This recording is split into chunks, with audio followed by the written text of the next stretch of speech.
നമുക്കറിയാം Donald Trump അധികാരത്തിലേറിയതിനു ശേഷം പല രാജ്യങ്ങൾക്കും ഭീഷണി ഉയർത്തുകയുണ്ടായി.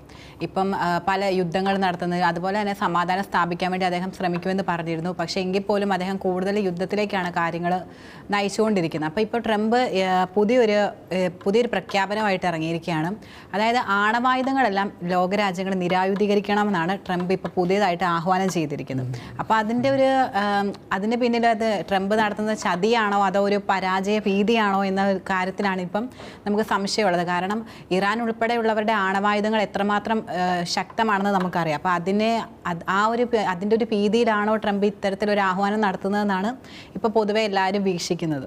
പക്ഷേ ഏറ്റവും രസകരമായ ഒരു കാര്യം എന്താണെന്ന് വെച്ച് കഴിഞ്ഞാൽ ലോകത്തിൽ ഏറ്റവും കൂടുതൽ ആണവായുധങ്ങൾ ഉത്പാദിപ്പിക്കുകയും അതുപോലെ തന്നെ പല രാജ്യങ്ങളിലേക്ക് ആണവായുധം കയറ്റുമതി ചെയ്യുന്ന ഒരു പ്രധാനപ്പെട്ട രാജ്യങ്ങളിൽ ഒന്നാണ് ഈ അമേരിക്ക. കാരണം അമേരിക്കയും റഷ്യയുമാണ് ഏറ്റവും കൂടുതൽ ആണവായുധങ്ങൾ ഉത്പാദിപ്പിക്കുന്നത്. തീർച്ചയായിട്ടും. മാത്രമല്ല ഈ ട്രംപിന്റെ ഉപദേശകനായ എലോൺ മസ്കിന്റെ സ്റ്റാർലിങ്ക് കമ്പനിയാണ് ഏറ്റവും കൂടുതൽ ആണവായുധങ്ങൾ നിർമ്മിക്കുന്നത്. നമ്മുടെ ഇന്ത്യയിലടക്കമുള്ള മണിപ്പൂരിൽ കലാപം ഉണ്ടായപ്പോൾ അവിടെ കണ്ടെടുത്തിട്ടുള്ള ആയുധങ്ങളില് നമ്മുടെ ഈ സ്റ്റാർലിങ്കിന്റെ പേരുള്ള ആയുധങ്ങൾ കണ്ടെടുത്തിട്ടുണ്ട്.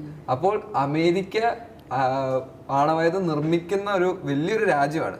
ആ രാജ്യത്തിന്റെ പ്രധാനമന്ത്രി പറയുന്നു, ഇനി നിങ്ങൾ ആയുധങ്ങൾ നിരായുധീകരിക്കണം, അല്ലെങ്കിൽ നിർമ്മിക്കരുത്, മറ്റു രാജ്യങ്ങളിലൊക്കെ കയറ്റുമതി ചെയ്യുന്നത് ഭയങ്കരമായിട്ടുള്ള വിരോധാഭാസമായിട്ട് എനിക്ക് തോന്നുന്നത്. യഥാർത്ഥത്തില് ഈ യുദ്ധങ്ങൾ തൊടുത്തുവിടുന്നതും ട്രംപ് തന്നെയാണ്. പല രാജ്യങ്ങളെ യുദ്ധത്തിലേക്ക് കൂടുതൽ സഹായം നൽകുന്നത് അമേരിക്കയാണ്. അതെ. അതേസമയം ട്രംപ് എന്ത് കാര്യത്തിനാണ് ഈ ഒരു കാര്യങ്ങൾ യുദ്ധം അവസാനിപ്പിക്കുന്നതിന് വേണ്ടി ചെയ്യുന്നതാണെങ്കിൽ നല്ലതാണ്. പക്ഷെ അദ്ദേഹത്തിന്റെ ഓരോ തീരുമാനങ്ങളും അദ്ദേഹം എടുത്തിട്ടുള്ള ഓരോ സ്റ്റേറ്റ്മെന്റുകൾ ശ്രദ്ധിച്ചു കഴിഞ്ഞാൽ അദ്ദേഹം ഇപ്പോൾ ഒരു കാര്യം പറയും. അതായത് ഞാൻ ഭരണത്തിൽ വന്നതിനെ സമാധാനത്തിന് വേണ്ടി പൊരുതും, യുദ്ധങ്ങൾ അവസാനിപ്പിക്കുമെന്ന്. അതേസമയം തന്നെ ഓരോ രാജ്യത്ത് പോയിട്ട് ഇല്ലെങ്കിൽ അവിടുത്തെ പ്രസിഡന്റുമാരോട്ട് സംസാരിച്ചിട്ട് യുദ്ധത്തെ വീണ്ടും കൊഴുപ്പിക്കുന്ന ഒരു അവസ്ഥയാണ് ഈ ട്രംപിൻ യഥാർത്ഥത്തിൽ ചെയ്തുകൊണ്ടിരിക്കുന്നത്.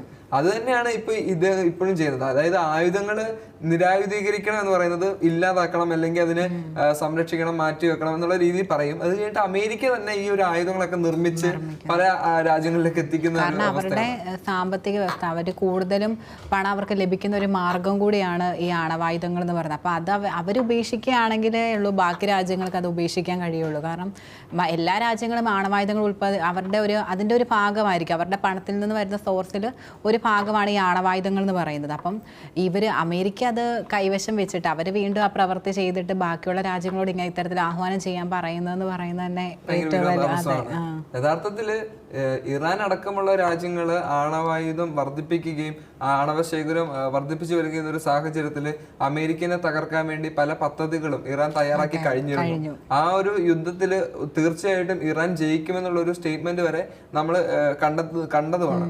ആ ഒരു സാഹചര്യത്തിൽ പെട്ടെന്ന് ട്രംപ് ഇത്തരത്തിലുള്ള ഒരു തീരുമാനം എടുത്തത് എന്താണെന്നുള്ളതും ആരെ പേടിച്ചിട്ടാണ് എന്നുള്ളതും നമുക്ക് വളരെ വ്യക്തമായിട്ട് തന്നെ മനസ്സിലാക്കാൻ സാധിക്കും.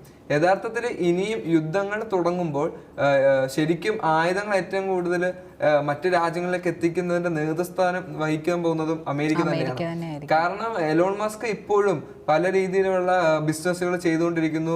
അദ്ദേഹത്തിന്റെ ബിസിനസ് വളർത്തിക്കൊണ്ടിരിക്കുകയാണ്. ആ വളർച്ചയിൽ പ്രധാനമായും ഈ ആണവായുധ നിർമ്മാണശാലകളും പ്രധാനപ്പെട്ട ഒരു ഘടകമാണ്. കാരണം മറ്റു രാജ്യങ്ങളിലേക്ക് ഈ ആയുധങ്ങൾ എത്തിക്കാൻ എലോൺ മസ്ക് എന്താണെങ്കിലും ശ്രമിക്കും. അപ്പോൾ ട്രംപ് അവകാശപ്പെടുന്നത് അമേരിക്കയിലെ മാത്രം ആയുധങ്ങൾ നിർമ്മിക്കാനും അതുപോലെ തന്നെ അമേരിക്കയെ മാത്രം സർവ്വസന്നാഹമായി ഒരുക്കി വെക്കാനും മറ്റു രാജ്യങ്ങളിൽ ഈ ആണവായുധം ഒന്നും ഉപയോഗിക്കാൻ പാടില്ല എന്ന തരത്തിലുള്ള ഒരു സ്റ്റേറ്റ്മെന്റ് പോലെയാണ് എനിക്ക് തോന്നിയിട്ടുള്ളത്. ട്രംപ് നേരത്തെയും ഇറാനെയും ഭീഷണിപ്പെടുത്തിയിട്ടുണ്ടായിരുന്നു. ആണവായുധങ്ങൾ കൈവശം വെക്കരുത്, അത് ഉൽപ്പാദിപ്പിക്കാൻ താൻ അധികാരത്തിലിരിക്കുന്ന സമയത്ത് അനുവദിക്കില്ലെന്ന് പറഞ്ഞു. അപ്പം എല്ലാ ലോകരാജ്യങ്ങൾക്കും ഇത്തരത്തിൽ ട്രംപ് ആണവായുധങ്ങൾ നിരായുധീകരിക്കും. കാരണം അമേരിക്ക മാത്രം എപ്പോഴും ലോകശക്തിയായിട്ട് നിലനിൽക്കണമെന്നുള്ളൊരു അമിത ആഗ്രഹമാണ് ട്രംപിന് ഇപ്പോൾ ഉള്ളത്. യഥാർത്ഥത്തില് നമ്മള് സമാധാനത്തിന് വേണ്ടിയാണ് ഈ ഒരു കാര്യങ്ങളൊക്കെ പറയുന്നതെന്നുണ്ടെങ്കിൽ നമുക്കത് വ്യക്തമായിട്ട് മനസ്സിലാക്കും. ഒരു നല്ല കാര്യമാണ്, യഥാർത്ഥത്തിൽ അത് വേണം എന്ന് നമുക്ക് മനസ്സിലാക്കാൻ അത് അക്സെപ്റ്റ് ചെയ്യുന്നു. ലോകരാജ്യങ്ങൾ സമാധാനത്തിൽ എത്താൻ വേണ്ടിയാണ് ട്രംപ് ഈ പറയുന്നതെല്ലാം എന്നുണ്ടെങ്കിൽ നമുക്കത് മനസ്സിലാക്കാൻ സാധിക്കും. എന്നാൽ ഇത് വേറെ ഏതെങ്കിലും ഉദ്ദേശത്തോടെയാണെന്നുണ്ടെങ്കിൽ അത് വലിയൊരു നീതികേടാണ്. യഥാർത്ഥത്തിൽ മറ്റു രാജ്യങ്ങളോട് ചെയ്യുന്ന ഒരു നീതികേട് കൂടിയാണ്. ആയുധങ്ങൾ നിർമ്മിക്കുന്നതിനോ അല്ലെങ്കിൽ ആയുധ നിർമ്മാണം ഭയങ്കരമായിട്ട് പ്രോത്സാഹിപ്പിക്കുന്നതിന് വേണ്ടി അല്ല ഈ പറയുന്നത്. നമ്മുടെ ഈ അമേരിക്ക മാത്രമാണ് ഏകാധിപതിയായിട്ട് ഒരു മൊണോപ്പൊളി ആയിട്ട് വളർത്തിക്കൊണ്ട് വരാൻ വേണ്ടി ട്രംപ് ചെയ്യുന്ന പല നടപടികളും അത് എത്രത്തോളം ദോഷകരമായിട്ട് മറ്റ് രാജ്യങ്ങളെ ബാധിക്കും എന്നുള്ളത് വ്യക്തമായിട്ട് മനസ്സിലാക്കിയില്ലെങ്കിൽ ലോകരാജ്യങ്ങൾ ഇനിയും ഭീഷണി ഉണ്ടാകും, അല്ലെങ്കിൽ ലോകരാജ്യത്ത് ഇനിയും യുദ്ധങ്ങൾ ഉണ്ടാകും എന്നുള്ളത് ഇനിയും മനസ്സിലാക്കുക. അല്ലെങ്കിൽ ആ ഒരു യുദ്ധം ലോകത്തെ തന്നെ അവസാനിക്കുമെന്നും അത് മൂന്നാം ലോക മഹായുദ്ധത്തിലേക്ക് എത്തും എന്നുള്ളത് തീർച്ചയായിട്ടും ട്രംപ് ഇനി മനസ്സിലാക്കേണ്ടത് അത്യാവശ്യമാണ്.